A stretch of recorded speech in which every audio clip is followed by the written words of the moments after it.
జగన్మోహన్ రెడ్డి నిర్మాతగా వైఎస్ అవినాష్ రెడ్డి దర్శకత్వంలో వైఎస్ వివేకానంద రెడ్డి గొడ్డలివేట్లు రప్పారప్ప నరుకుడు చనిపోవడం తెలిసిందే. ఆ తర్వాత జగన్మోహన్ రెడ్డి అధికారంలోకి వచ్చిన తర్వాత సిబిఐ వేగవంతంగా ఇన్వెస్టిగేషన్ చేసి దుర్మార్గులందరినీ కట్టడి చేసి అరెస్ట్ చేసి విచారణ వేగంగా కొనసాగించే సందర్భంగా సిబిఐ అధికారి రామ్ సింగ్, వైఎస్ వివేక కూతురు సునీతారెడ్డి, అల్లుడు రాజశేఖర రెడ్డి మీద జగన్మోహన్ రెడ్డి ప్రభుత్వం కేసులు పెట్టించి వారి దూకుడిని నిలవరించే ప్రయత్నం చేసింది.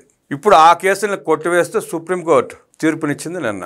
Jaganmohan Reddy and co YS వివేకాన్ని చంపించి ఆ నెపాన్ని కూతురు అల్లుడి మీద వేసి ప్రజలను ఎలా ఏమార్చే ప్రయత్నం చేశారో మనందరికీ తెలుసు. ఈ సందర్భంగా వైఎస్ వివేక కేసు మరొకసారి సుప్రీంకోర్టులో వాద ప్రతివాదనలు జరిగాయి, వెలుగులోకి వచ్చింది. ఈ 3 కేసుల్ని సుప్రీంకోర్టు కొట్టివేసింది. ఇక వివేక కేసుని ముందుకు తీసుకువెళ్లే కార్యక్రమాన్ని చేపట్టబోతా ఉంది సిట్. అదే సుప్రీంకోర్టును కూడా కోరింది. సుప్రీంకోర్టు వాయిదా వేసి వాయిదా రోజున తీర్పు వెలువరించే అవకాశం ఉంది. అవినాష్ రెడ్డి వరకు విచారణ పూర్తి అయిపోయింది. ఇక సూత్రధారి మాత్రమే బయటికి రావాలి. సూత్రధారి ఎవరో అందరికీ తెలుసు. వైఎస్ జగన్మోహన్ రెడ్డి, వైఎస్ బాతిరెడ్డి విచారణ మాత్రమే ఇంకా పెండింగ్ ఉంది. వాళ్ళిద్దరు ఎందుకు విచారించలేదో ప్రస్తుతానికి మనకు తెలియదు. సిబిఐ చెప్పాలి. కోర్టు ఆదేశిస్తే వాళ్ళని కూడా విచారించే అవకాశం ఉంది. వాళ్ళని కూడా విచారిస్తే వాళ్ళ పాత్ర కూడా స్పష్టమయ్యే అవకాశం ఉంది. ఇక సిబిఐ కూడా అవినాష్ రెడ్డి, భాస్కర్ రెడ్డి తదితరుల బెయిల్ను రద్దు చేయమని చెప్పి కోరింది, పిటిషన్ వేసింది. వైఎస్ వివేకానంద రెడ్డి దారుణ హత్య కేసులో ఆయన కుమార్తె డాక్టర్ నర్రెడ్డి సునీతకు భారీ ఊరట లభించింది. సునీత సహా ఆమె భర్త రాజశేఖర రెడ్డి అప్పట్లో ఈ కేసు విచారించిన సిబిఐ ఎస్పీ రామ్ సింగ్లపై అప్పట్లో కడప పోలీసులు నమోదు చేసిన కేసులను సుప్రీంకోర్టు కొట్టివేసింది.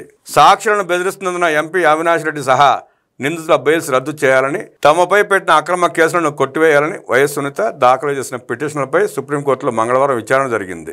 Justice MM Sundaresh, justice NK Singh ధర్మాసనం విచారణ చేపట్టింది. వివేక కుమార్తె సునీతతో పాటు అల్లుడు నర్రెడ్డి రాజశేఖర రెడ్డి అప్పటి సిబిఐ విచారణాధికారి రామ్ సింగ్పై పెట్టిన కేసులను క్వాష్ చేస్తామని ధర్మాసనం స్పష్టం చేసింది.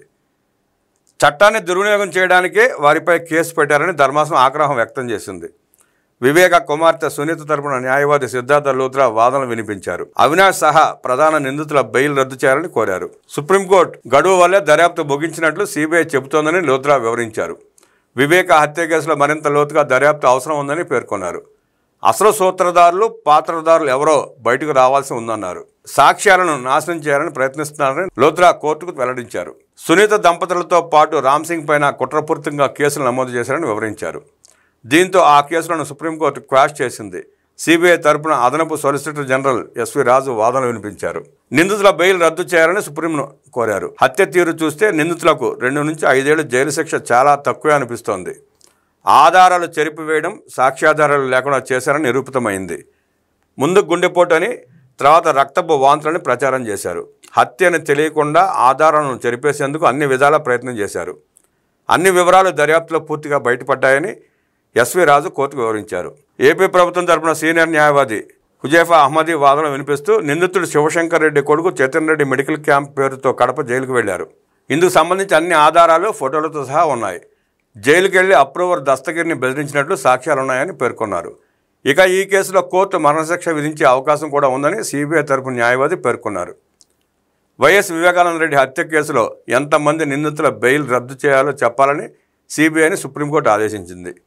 అలాగే తదుపరి దర్యాప్తు అవసరమో లేదో చెప్పాలని కూడా సిబిఐకి నిర్దేశించింది. ఈ మేరకు సుప్రీం ధర్మాసనం తదుపరి విచారణను వచ్చే నెల 9వ తేదీకి వాయిదా వేసింది. ఈ కేసులు కొట్టేయడంతో పాటు ఆనాడు సిబిఐ ఎస్పీ రామ్ సింగ్ పైన కేసు పెట్టినందుకు కేసు పెట్టిన వాళ్ళ మీద, కేసు పెట్టించిన వాళ్ళ మీద కూడా కేసు నమోదు చేయాల్సిన అవసరం ఉంది.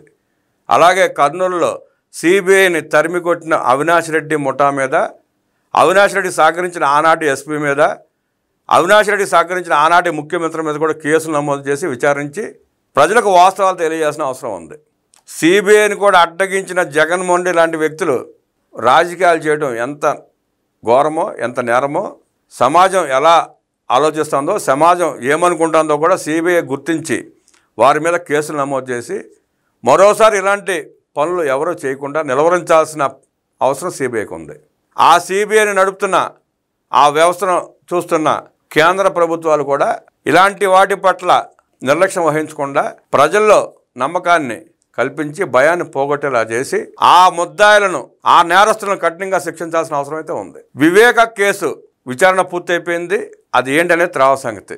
సిబిఐని నిలవరించిన సిబిఐ అధికారి మీద కూడా కేసు పెట్టిన ఆనాటి పోలీసుల్ని, ఆనాటి ప్రభుత్వ పెద్దలను కూడా అరెస్ట్ చేసి విచారించి కఠినంగా శిక్షిస్తే తప్ప సిబిఐ మీద ప్రజలకు నమ్మకం కలగని పరిస్థితి నేడు. సిబిఐని కూడా అనుమానించే పరిస్థితి నుంచి ప్రజలను వెనక్కి తీసుకొచ్చి ఆ సిబిఐ వ్యవస్థ పట్ల ఉన్న గౌరవాన్ని కాపాడాల్సిన బాధ్యత కేంద్ర ప్రభుత్వం మీద ఉందన్నది సత్యం. ప్రజలు కూడా ఆ దిశగానే ఆలోచిస్తున్నారు. కేంద్రం కూడా ఆ దిశగానే ఆలోచించి కర్నూలు సంఘటనని రామ్ సింగ్ మీద పెట్టిన కేసు విషయం మీద సీరియస్గా తీసుకుని కేసు నమోదు చేసి కఠినంగా శిక్షించకపోతే ప్రజలు ఉన్న అపోహలు తొలగే అవకాశం లేదంటూ కోరుకుంటారు ప్రజలు. బీసీ హాస్టళ్ల పనితీరుకు మార్కులు వేస్తామన్నారు మంత్రి సవిత. కార్పొరేట్ విద్యా సంస్థల హాస్టళ్లకు ధీటుగా సౌకర్యాలతో బీసీ బిడ్డలకు ఆరోగ్య భద్రతతో కూడిన నాణ్యమైన విద్యను అందించేలా బీసీ హాస్టళ్ల నిర్వహణకు ప్రభుత్వం చర్యలు చేపట్టిందని బీసీ సంక్షేమ శాఖ మంత్రి సవిత తెలిపారు. నిధులు పరికరాలు అందించడమే కాకుండా పనితీరు కనబరిచే హాస్టళ్లకు మార్కులు కేటాయించనున్నట్లు చెప్పారు. అత్యధిక మార్కులు సాధించిన హాస్టళ్ల వార్డులకు బదిలీలు, పదోన్నతులు ప్రాముఖ్యతనిచ్చేలా ప్రణాళికలు సిద్ధం చేసినట్లు తెలిపారు. రాష్ట్ర వ్యాప్తంగా 1110 బీసీ హాస్టల్ ఉండగా వాటిలో 747 ప్రీ మెట్రిక్ హాస్టళ్లు, 363 పోస్ట్ మెట్రిక్ హాస్టళ్లు ఉన్నాయి. 660 వసతి గృహాల ప్రభుత్వ భవనాల్లో ఉండగా మిగిలిన 450 హాస్టల్ అద్దె భవనాల్లో కొనసాగుతున్నాయి. అధికారంలో కూటమి ప్రభుత్వం వచ్చిన నాటి నుంచి బీసీ హాస్టళ్లపై ప్రత్యేక దృష్టి సారించింది.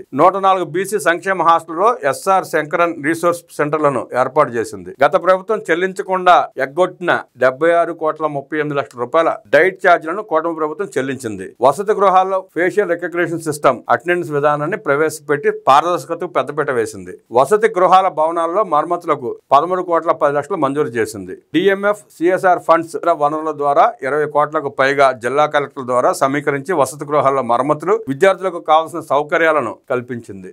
వసతి గృహాలకు అవసరమైన వంట పాత్రలతో పాటు విద్యార్థులకు అవసరమైన సామాగ్రి కొనుగోలుకు 18 కోట్లు అందజేసింది. వసతి గృహ పిల్లలకు సన్నబియ్యంతో నాణ్యమైన రుచికరమైన భోజనం అందిస్తోందని తెలిపారు. క్రీడల ప్రోత్సాహంలో భాగంగా వసతి గృహాల విద్యార్థులకు త్వరలో స్పోర్ట్స్ మెటీరియల్ అందజేయనున్నట్లు తెలిపారు. అన్ని వసతి గృహాల్లోనూ విద్యార్థుల రక్షణ సౌకర్యాలతో సీసీ కెమెరాలు, ఆర్ఓ ప్లాంట్లు ఏర్పాటు చేయడానికి చర్యలు చేపట్టింది ప్రభుత్వం. కూటమి ప్రభుత్వానికి చెందిన పలువురు ఎమ్మెల్యేలు తమ నిధులతో తమ నియోజకవర్గాల్లో ఉన్న బీసీ హాస్టళ్లలో అభివృద్ధి పనులు చేపట్టారు. ఎంపీలు బస్తిపాటి నాగరాజు, కలిశెట్టి అప్పలనాయుడు తమ ఎంపీ ల్యాడ్స్ నిధుల నుంచి ₹1 కోటి చొప్పున బీసీ హాస్టల్ అభివృద్ధికి కేటాయించినట్లు వివరించారు. విమర్శలకు తావివ్వకుండా పారదర్శకతతో బీసీ హాస్టల్ నిర్వహణకు కూటమి ప్రభుత్వం నిర్ణయించింది. దీనిలో భాగంగా బాగా పనిచేసే హాస్టళ్లకు 100 మార్కులు ఇవ్వనుంది. మార్కులను ప్రతి ఏటా యాన్యువల్ కాన్ఫిడెన్షియల్ రిపోర్ట్ ద్వారా వార్డుల పనితీరును రాష్ట్ర కార్యాలయానికి అందజేయనున్నారు. విధుల్లో చిత్తశుద్ధితో పనిచేసే వార్డులకు కూడా ప్రోత్సహించేలా ప్రణాళికలు రూపొందించింది.